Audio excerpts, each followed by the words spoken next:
और अब आयत ने उस लॉकेट की तलाश में पूरा घर ऊपर तले कर दिया, लेकिन वो लॉकेट आयत को कहीं नहीं मिल रहा था। अब आयत सर पकड़कर बैठी थी। तब निम्मो ने कहा, कहीं ऐसा तो नहीं वो लॉकेट कचरे में चला गया हो। तब आयत ने कहा, हमारे घर कचरा कहाँ है? तब निम्मो ने कहा, वो तो शहर के कूड़ेदान में चली गया। अब आयत भागती हुई शहर के डस्टबिन में गई और अब पागलों की तरह उस कूड़ेदान में लॉकेट तलाश कर रही थी। जो लड़की अपने घर में कभी सफाई भी नहीं करती थी, आज वो दुनिया भर की गंदगी में घुसी। वो लॉकेट तलाश कर रही थी। आते जाते लोग उसको अजीब नजरों से देख रहे थे। और तभी आयत को सनी की आवाज सुनाई दी और आयत ने एक झटके से सामने देखा। वहां सनी स्कूल ड्रेस में खड़ा था। और तभी सनी ने कहा, आप इसको तो नहीं ढूंढ रही? अब आयत ने देखा वो लॉकेट सनी के गले में था और आयत भागकर रोते हुए सनी से लिपट गई और फिर सनी से कहा, तू ठीक है? कहां चला गया था तू? और सनी ने कहा, हां आपी, मैं बिल्कुल ठीक हूं। सुबह मुझे एक अंकल अपने साथ ले गए थे और उन्होंने मुझसे कहा तुम मेरे साथ घूमने चलो। मुझे तुम्हारे जीजू ने भेजा है। मैंने उनसे कहा मेरा एग्जाम है। तब उन्होंने कहा हम तुम्हें बिना एग्जाम के पास करा देंगे। और फिर वो मुझे अपने साथ प्ले स्टेशन और MC डोनाल्ड ले गए और फिर मुझे बहुत सारे खिलौने भी दिलाए और फिर मुझे यहां छोड़ दिया आपके पास। और ये लॉकेट जो मुझे आपके रूम में मिला था इसको आपको देने के लिए कहा। लेकिन मुझे ये बात समझ नहीं आ रही, अबीर जीजू ने तो अब से पहले कभी मुझे घुमाने के लिए नहीं कहा, अब क्यों? तब आयत ने कहा, आज के बाद कभी इस तरह कभी मत जाना मेरे भाई, ठीक है? और सनी ने भी ओके कहा और वो दोनों घर आ गए। अब अदा ने समीर को सब कॉल करके बता दिया और अब समीर सुनते ही घर आया और अब उसने देखा आयत तेज बुखार में थी, निम्मो उदास बैठी थी। तब समीर ने अपने बाप शब्बीर बख्शी से पूछा, पापा आखिर हुआ क्या है? आयत की आए दिन तबीयत खराब रहती है। कल सनी स्कूल से गायब हो गया। आपकी दुकान में आग लग गई। इस घर में हो क्या रहा है? अब शब्बीर बख्शी ने कहा, कुछ नहीं है, सब ठीक है। तुम अपनी स्टडी छोड़कर क्यों आए? सनी को मेरा ही एक दोस्त अपने साथ ले गया था। उसको घुमा फिरा कर ले आया और आयत की सनी के जाने की वजह से तबीयत खराब हुई है और मेरी दुकान में आग शॉर्ट सर्किट होने की वजह से लगी है। मैंने इंश्योरेंस लिया हुआ है, रिकवरी हो जाएगी। तुम फिक्र मत करो, तुम वापस कॉलेज जाओ और अपनी स्टडी पर ध्यान दो।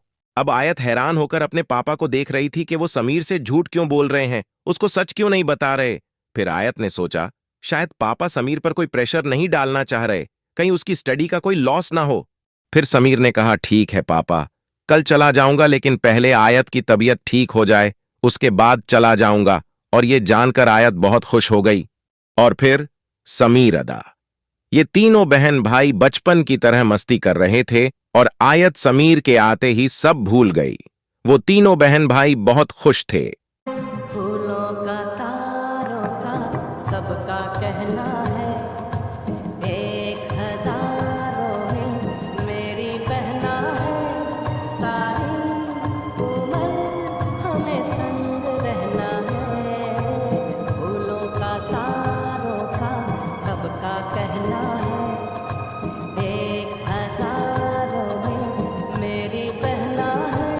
जीवन के दुखों से यूं डरते नहीं है, ऐसे बच के सच से गुजरते नहीं है।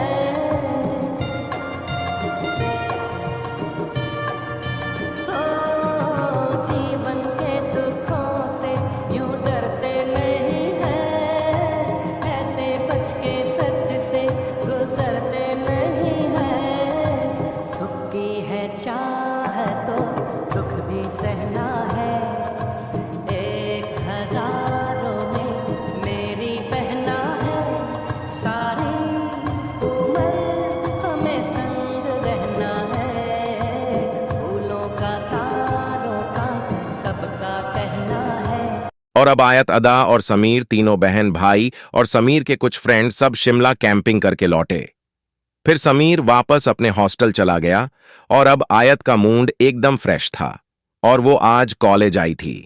तभी उसके पास रिया आई और उससे कहा, आयत इतने दिनों से कहां थी तू? सब ठीक है, तेरा नंबर भी बंद जा रहा था। अब आयत ने कहा, मुझे वायरल हो गया था इसलिए कॉलेज नहीं आ सकी। अब रिया ने फिक्र से कहा, अब ठीक हो। फिर आयत ने आहिस्ता कहा, ठीक हूं, तुम बताओ। अब रिया ने कहा, आयत कल मेरी बर्थडे पार्टी है और तुम्हें जरूर आना है। अब आयत ने मुस्कुराकर कहा, हैप्पी बर्थडे इन एडवांस। तब रिया ने कहा, ऐसे काम नहीं चलेगा, तुम्हें आना है, वरना फिर मैं तुमसे कभी बात नहीं करूंगी। तब आयत ने कहा, मैं पक्का नहीं कह सकती। तब रिया ने कहा, यार तुम्हें आना है, पता है इस बार मेरी पार्टी बहुत बड़े लेवल पर और बहुत स्पेशल होने वाली है। अब आयत ने पूछा, ऐसा क्यों?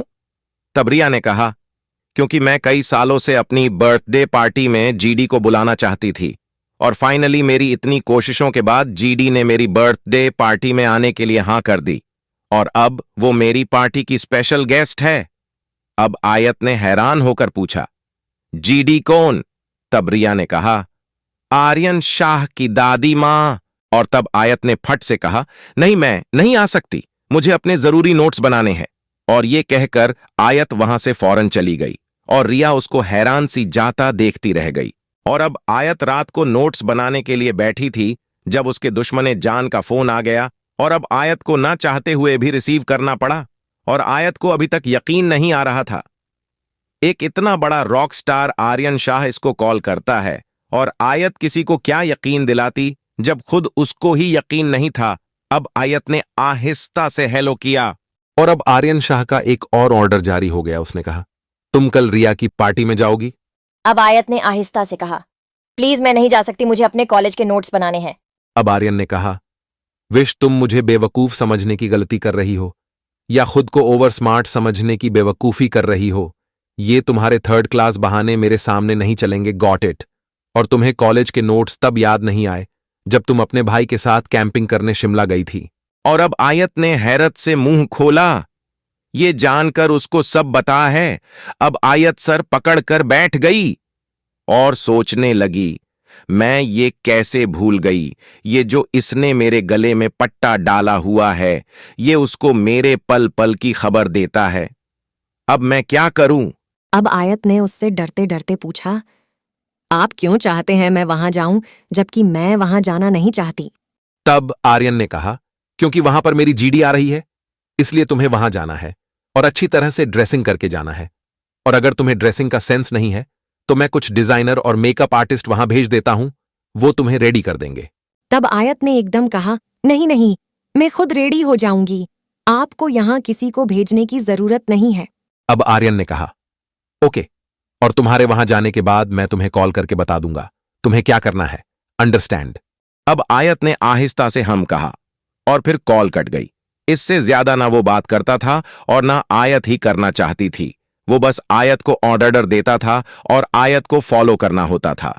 और अब आयत को ऐसा लग रहा था जैसे उसकी जिंदगी पर उसका ही कोई हक नहीं है, वो बस आर्यन शाह की गुलाम है और वो मुझे अपनी मर्जी से चला रहा है, मेरी कोई मर्जी रही ही नहीं है। अगले दिन आयत रिया की बर्थडे में आ गई और रिया आयत को देखकर बहुत खुशी हुई और उसके पास आकर कहा, आयत थैंक यू सो मच यार मेरी पार्टी में आने के लिए, वरना मैं तो उम्मीद ही खो चुकी थी तुम मेरी पार्टी में आओगी। चलो आओ, मैं तुम्हें सबसे मिलवाती हूँ। और फिर रिया ने आयत को सबसे मिलवाने के बाद आयत के कान में कहा, देखो वो खड़ी आर्यन की जीडी, कैसे लड़कियों ने उनको घेरा हुआ है, जैसे वो यहाँ आर्यन के लिए बीवी तलाश करने आई है और उनको चांस मिल जाएगा। इडियट कही कि मुझे तो सख्त जहर लगती है ऐसी लड़कियां। थैंक गॉड तुम उनमें से नहीं हो, इसलिए ही तुम मेरी बेस्ट फ्रेंड हो। और तभी रिया को किसी ने बुला लिया और रिया अभी आई कहकर चली गई।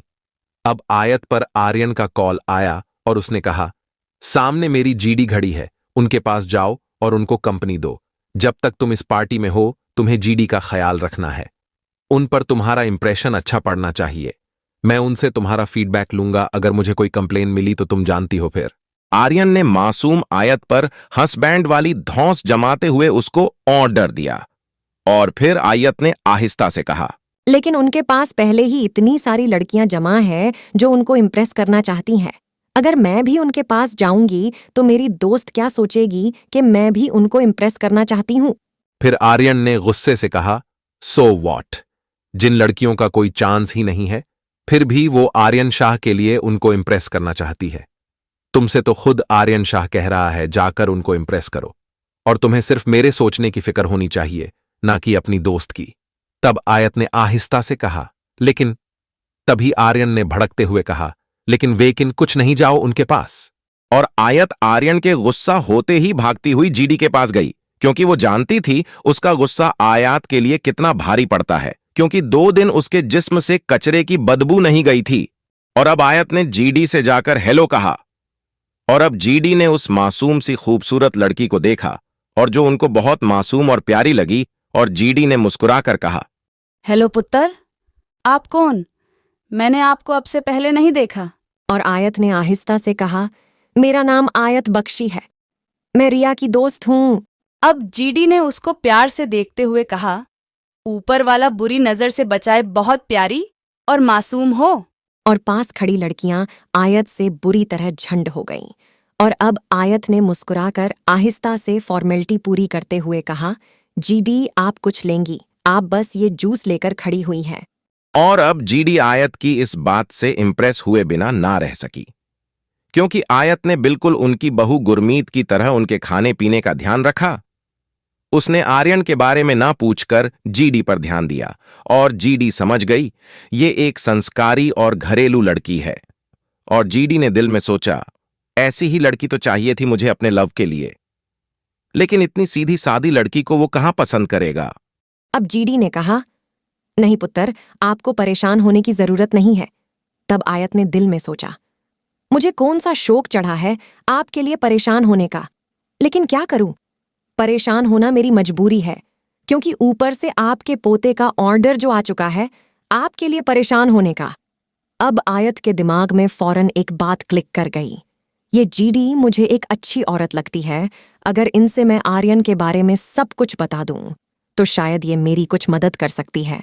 अब आयत ने आंखों में आंसू लाते हुए उनको उदासी से देखा, और जीडी उसको इस तरह देखकर कुछ परेशान हो गई और प्यार से कहा, क्या हुआ पुत्र?